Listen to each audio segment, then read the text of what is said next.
continuar con nosotros en tu programa Torre Médica y pues estamos en esta ocasión de manteles largos con un programa de casa, como les dijimos desde el principio. Y pues a mí me toca presentar en este segundo bloque a la licenciada en enfermería Alejandra Goyás. Hola Ale, ¿cómo estás? Hola, bienvenida. Muy bien. Muchas gracias por invitarme. Ella es la jefa de enfermeras del Centro del Riñón Guadalajara de la unidad de hemodiálisis. Gracias por acompañarnos, Ale, y pues platícanos un poquito de qué es la enfermería nefrológica. ¿Cuál es tu labor ahí con la unidad de hemodiálisis? Bueno, la enfermería nefrológica es aquella que se especializa en pacientes que están en diálisis peritoneal, hemodiálisis, preparación de pacientes a pretrasplante y preparación de pacientes post-trasplante, así también como pacientes críticos que requieren de una terapia de reemplazo renal continua. Esta lleva 4 aspectos fundamentales, los cuales son la educación sanitaria, el cuidado del acceso vascular, el cuidado de los parámetros de la hemodiálisis y la detección y corrección de posibles complicaciones durante su tratamiento. Son aspectos que todos son importantes, todos son relevantes, que los tengan muy claros, y más el personal que vive e interactúa con el paciente, Ale.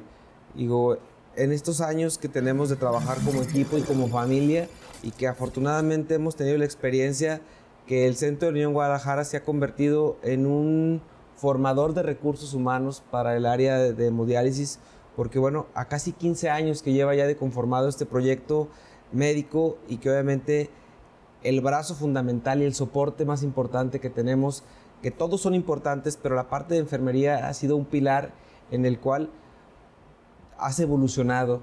Y en esa parte de evolución, yo creo que la evolución más grande que yo he percibido y que de la cual siento que es el contacto con tus pacientes en tu día a día, generar ese vínculo. ¿Cómo le hace esa Alejandra para generar ese vínculo y que todo el equipo de alguna manera vaya haciendo esa conexión directa con el paciente? Bueno, pues para empezar yo realmente no siento a los pacientes como si fueran un paciente. Yo veo a un paciente y yo los considero parte de mi familia, yo los considero un amigo.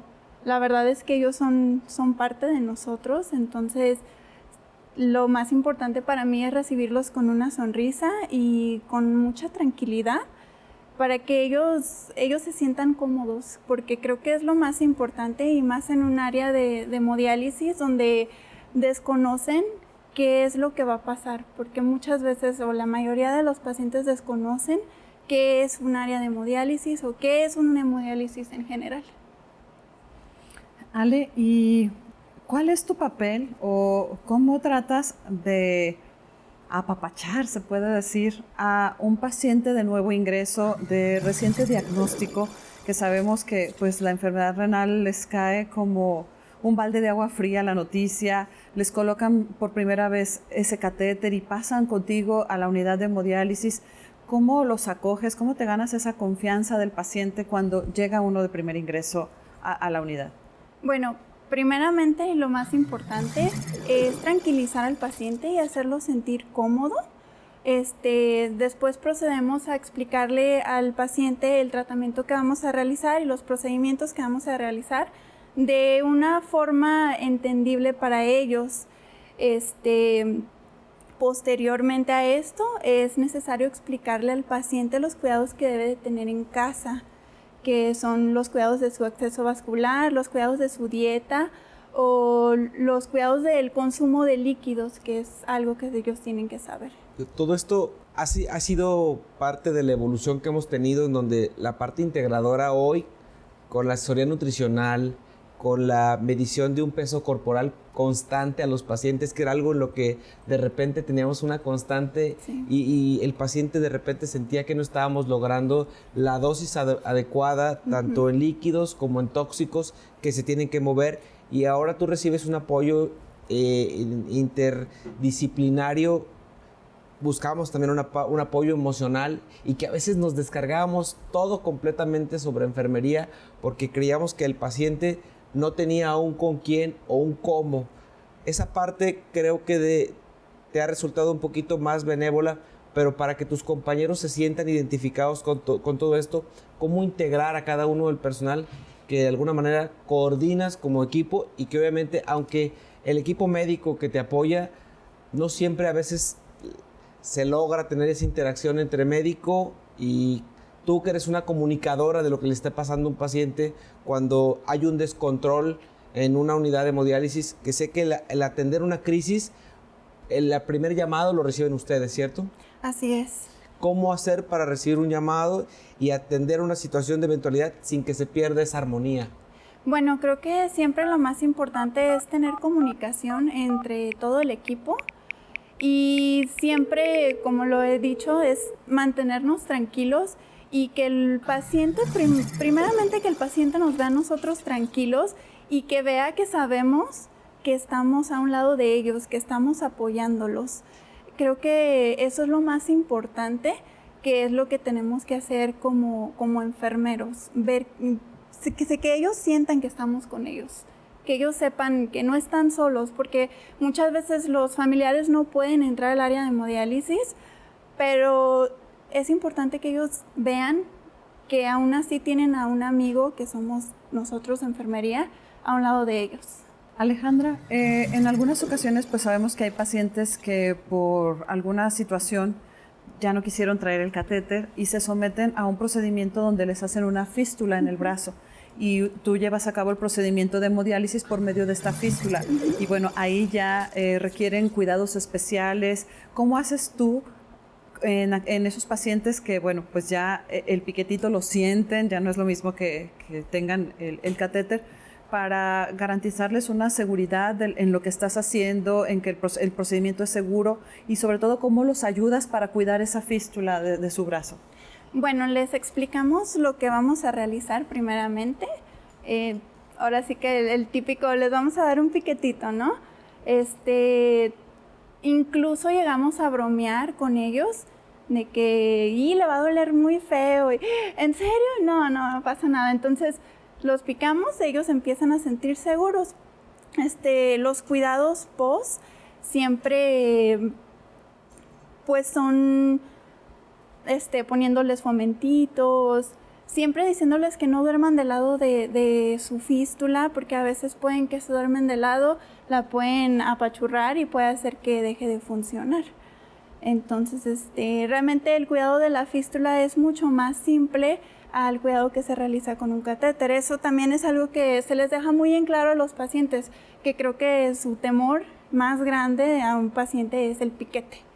Entonces, pues sí se les comenta los beneficios que tiene la fístula, que creo que tienen una calidad de vida más tranquila a comparación al catéter, que son muchos más cuidados. Más libertad, ¿no? Así es. El simple hecho, creo que hemos logrado al tiempo que muchos pacientes puedan migrar al uso de una fístula y que de repente los eternizábamos a un catéter que se convertía en un lastre porque ni para bañarse tenían esa capacidad. Y eso es lo que de algún modo tratamos de buscar en el objetivo de atenderle de manera integral, porque ustedes son mucho el soporte y el tener un vecino de sillón de repente con una fístula y que sabes que el paciente se puede bañar sin tenerse que estar preocupando porque el parche se moje, porque otras cosas, pero esa parte, ustedes como pivote y como pilar de decirles que el cuidado es conjunto. Tú lo dijiste claramente, el cuidar una fístula y decirle al paciente que tiene algo importante que palpamos y que sentimos, que es el trill de esa fístula, que se siente de manera óptima y el paciente le da confianza cuando el enfermero le dice que esa fístula se ve bien. Pacientes que nos visitan de repente foráneos y que tocamos un buen acceso vascular, que está limpio, que no está infectado, que el paciente te transmita que se ha sentido mejor en los últimos tratamientos. ¿Por qué? Porque nos vamos automonitoreando, ¿no, Ale? Sí. Y ese automonitoreo en el día a día, ¿por qué? Porque tienes que ver cómo lo está haciendo cada quien como parte del equipo, la China, Farid, Mario, cada uno de ellos que son parte del equipo que te toca pilotear y que aunque uno como coordinador principal del centro de riñón, la parte de la unidad de imagen, todos tenemos una participación cuando tienes que revisar una fístula a través de un monitoreo por ultrasonido que lo hace la doctora a través de los equipos de ultrasonido ambulatorio. Al paciente le da confianza, ¿cierto? Claro. mucha confianza. Cambia mucho ese sentido cuando es una fístula nueva, por ejemplo, y que tenemos que disponer de ese acceso vascular y que lo hacemos guiado por ultrasonido al paciente, le dice, aquí está entrando la aguja y estamos en el sitio correcto. Ese tipo de procedimientos que pueden parecer muy simples, al paciente en ese momento, al ver que está un cerco de profesionales, pero con sentido humanitario, le cambia mucho el sentido. Por eso hablaban ahí, ¿qué pasa cuando llega un paciente de recién diagnóstico, pero percibe que hay un ambiente cálido y que a veces los mismos pacientes de los sillones contiguos les hacen notar que todo va a estar bien y que eso no duele, que esto le va a mejorar la calidad de vida, que el paciente va a tener un nivel de tolerancia mayor a poder comer, a poder sentir menos cansado, a tener menos síntomas que los causan la condición tóxica, que esta enfermedad, que desafortunadamente aprender a vivir con enfermedad renal es algo que nos corresponde educarlos. Sí. Nos corresponde orientar a la población que nos visita en Centro de Riñón y que el concepto de Torre Médica de este programa se siembra esa semillita para que diera un fruto diferente, para orientar a la gente, porque dijimos, como una enfermedad tan complicada como la enfermedad renal no puede tener una formación y una educación sobre otros padecimientos cuando tenemos tantas cosas que atender. Y así lo ha hecho Torre Médica, Cotorreando en la Torre, Torre Urbana Radio y todos esos conceptos que llevan a profesionales y que obviamente nos tocaba emblemáticamente, no solo como ahijada en vida, sino como una ahijada como profesional que llegó un día como enfermera general y que hoy coordina un equipo de profesionales y que sé que hoy conoces más cosas que nosotros mismos, que nos vivimos como nefrólogos, pero que tú vives el día a día en la programación de la máquina, en la programación del estado emocional de un paciente al verte tranquila. De verdad, Ale, en esta primera entrevista que tuvimos con Isaías, nos dejó muy claro que tenemos gente con calidad y una vez más, así lo reitero. Vamos un corte y seguimos en la mesa de conclusiones con Isaías y con Ale. Nos quedamos en Torre Médica. Continuamos.